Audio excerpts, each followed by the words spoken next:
Hello, as promised, this is a video surrounding paper two, but in this case, Pan's Labyrinth and Parasite, which is the first question on the paper, and it is a double question, so it's a 40 marker, much like component one.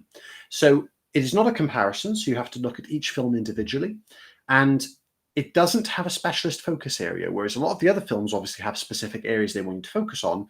There isn't any for Pan's Labyrinth and Parasite, which means they could pretty much ask you anything, okay?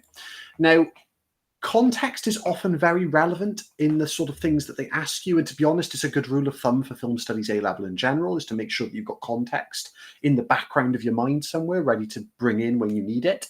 But they tend to ask questions in the past on representation. They've asked questions on contexts. They've asked questions on gender. They've asked a multitude of questions. So they could literally ask you anything. So what I've done is on the next few slides, I've covered some elements that you could discuss in terms of both films, but it's not a comprehensive list, as with all my videos. I can't go through everything, and I wouldn't be expected to go through everything, and you don't need to know everything. Just these are some quick wins for you, just in case you are running out of things to talk about on either of these films or both. So to start off with, I've got mise-en-scène, aesthetics, and obviously that comes with setting and so on. I've just put that there for posterity's sake, so you understand what kind of things I'll be talking about. So with Pan's Labyrinth, there are two distinct settings with their own color palette. So you've got the dreary world of Franco Spain versus the fantasy world, and the fantasy world takes two forms. There's sort of this darker world that we sort of see initially with the faun and so on, and then you've also got the much brighter world, which is where Ophelia comes from, if you believe that she is, a lost princess from that sort of more magical and fantastical land. The costume is quite realist, so Vidal is a representation of Franco's fascism, and what you could also mention here is the heavy use of makeup, costume, and so on when it comes to characters such as the faun, because they do rely on practical effects and having an actual person in a costume to represent something, which is very much a hallmark of Del Toro's work. And also the use of the pale man as a not only as a character, but also as a physical being, to criticize the Catholic Church and to evoke comparisons to the Holocaust. And that is done through the setting of the Pale Man's Lair and how it mimics Vidal's banquet. So both of them together, there's a villain in the dream world and there's a villain in the real world. And it's up to you really which is more terrifying, because although the Pale Man is a terrifying figure to behold, Vidal, having drawn parallels to him, is also just as scary. So looking at Parasite then, you've got the binary opposites of the Park household wealth versus the Kim household poverty. And although binary opposites is more of a narrative technique with wealth versus poverty, it's still important to have that understanding of setting being a binary opposite too. And it links that persistent theme between the two. There's also the heavy use of levels as a symbol to allow us to see how far away the Kims are from the Parks in terms of wealth disparity and also family dynamic. Because obviously the Kims, although they're poor, they have a good family dynamic where they support each other.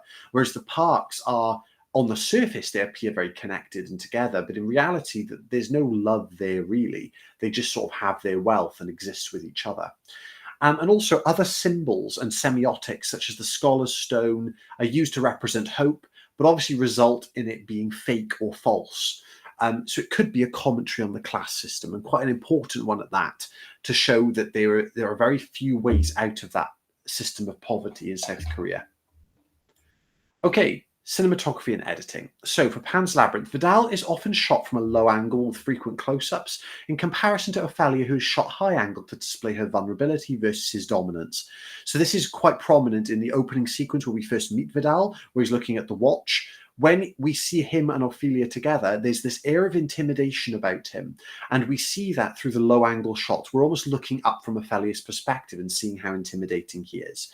And conversely, you've got Ophelia, who is viewed downwards as if she is subservient or lower than him, which again links into context quite well. So long takes and a very slow pace to the editing allow the audience to absorb the environments and become emotionally invested in Ophelia as a character, but also this environment that is created by Del Toro. We get to take in the beauty of this sort of paganistic and dark fairy tale world that he creates. And it also, because we have these long emotional takes with Ophelia, we sort of align with her and we understand her on a much deeper level. Also, crossfades are used often to transfer between the real world and the fantasy world.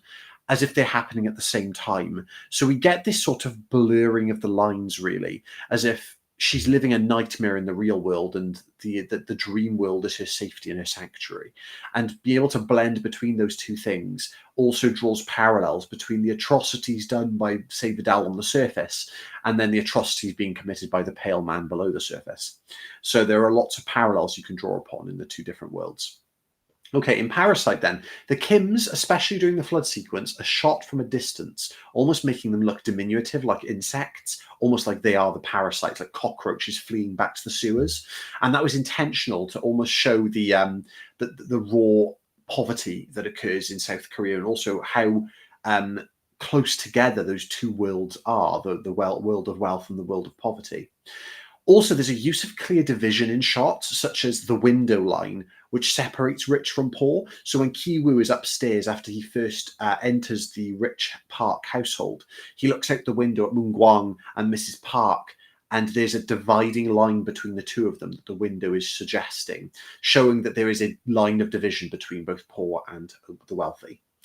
Also, ascending the steps with Kiwo in a Steadicam shot allow us to literally rise out of the depths with him because he's breaking those class barriers by lying and being essentially a parasite. And we're rising out of it with him. We're watching as he watches. Also, the use of montage editing, which is so powerful as they plan to poison Moon-gwang, show the family as sort of a well-oiled machine, that it's all pre-planned. And having that montage editing increases the pace and makes us sort of understand it a little bit more, their family dynamic, rather than just focusing on what they're doing. We're instead focused on just how well executed this plan is. And if they were able to, show those skills outside of just trying to go after a very wealthy family in order to get money, they could probably make something of themselves, truly. But again, the converse sign is South Korea is not allowing them to sort of like expand and doesn't give them those opportunities because they live in squalor. Also, the lots of intercutting as the film goes on to create a sense of urgency. The murder at the end and the frantic cleanup before the Parks get home are quite good examples of that, because intercutting increases that level of pace that we feel frantic as they feel frantic. Okay, context then. So Pan's Labyrinth, set in the Spanish Civil War, and it involved Franco's fascists versus the communists. Cruelty and violence were commonplace, especially against women and any government opponents. And you see that in the film with Mercedes and her brother and the rebellion that brews there. And also Vidal's dismissal of Mercedes as a woman, and even those in his guard also dismiss women. Women's rights were poor as well, and they were controlled through fascist policies. So we talked about that when we looked at cinematography for Ophelia and how women were oppressed by men, especially in this fascist dictatorship.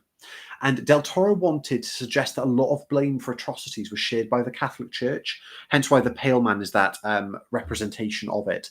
By having his eyes in his hands, he's almost turning a blind eye to the atrocities that are going on around him for the sake of it.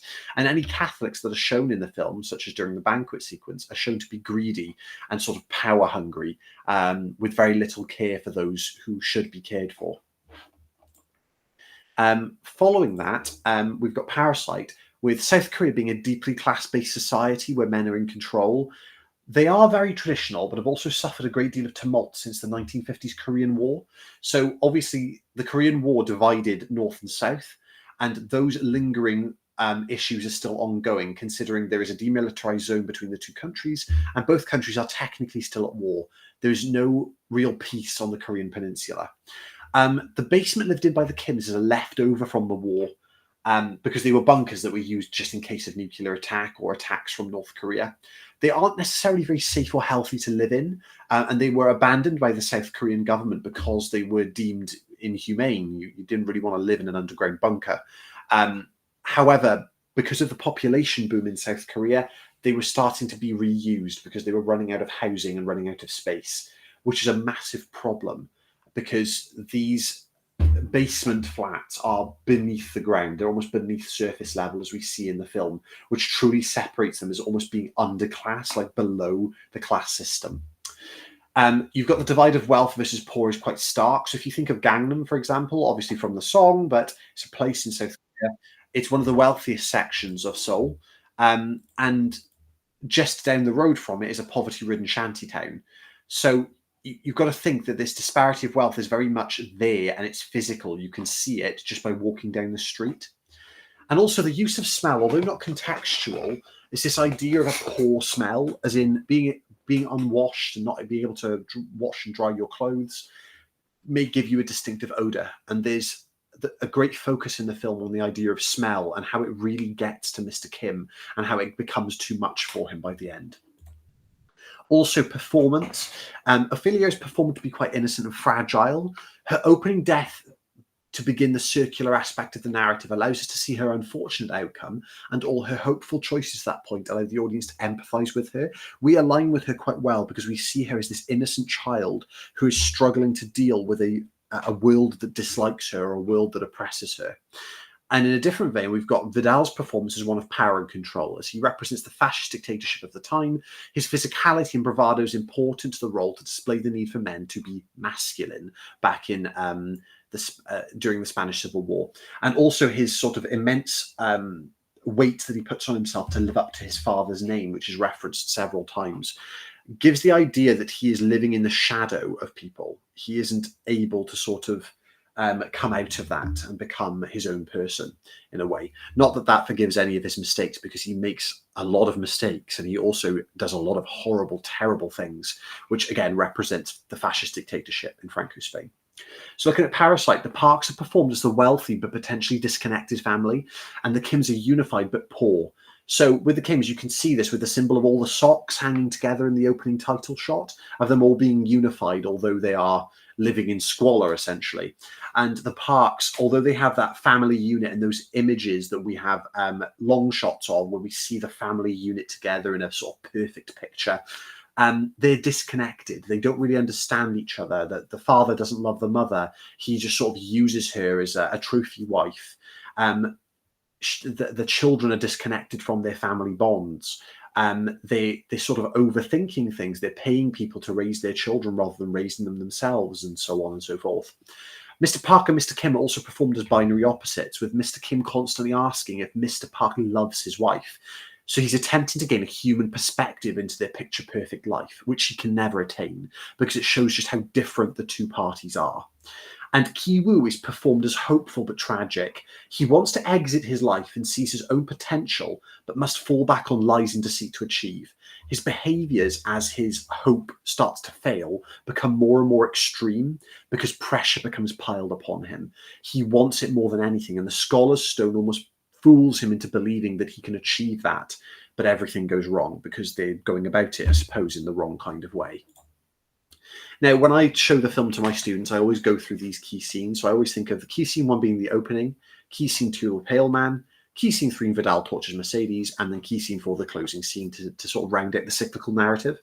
And then for the other one, I look at key scene 1, the opening, Ki Woo goes tutoring for key scene 2, the flood for key scene 3, and the murder for key scene 4. So you can just sort of see that, again, that the constant increase of tension throughout the film and how it culminates in this sort of massive climax by the end of the film with the murder.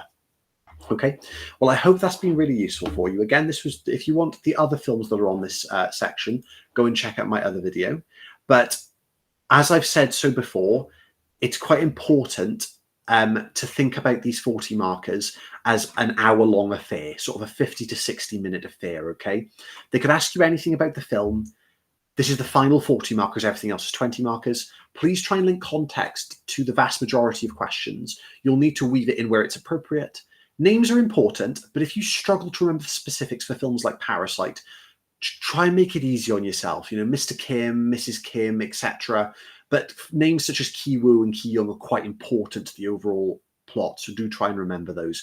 But I'm sure the exam would be quite forgiving if you said Mr. Kim, Mrs. Kim, Mr. Park, Mrs. Park. You know, if there is an expectation for you to sort of remember those names, but if you can't, just take it easy on yourself. It's not the end of the world. But one thing that is very important is the director name. Please use Del Toro and please use Bong for Parasite, okay? So hopefully that's been very useful for you, and I will see you in the next one. Thank you.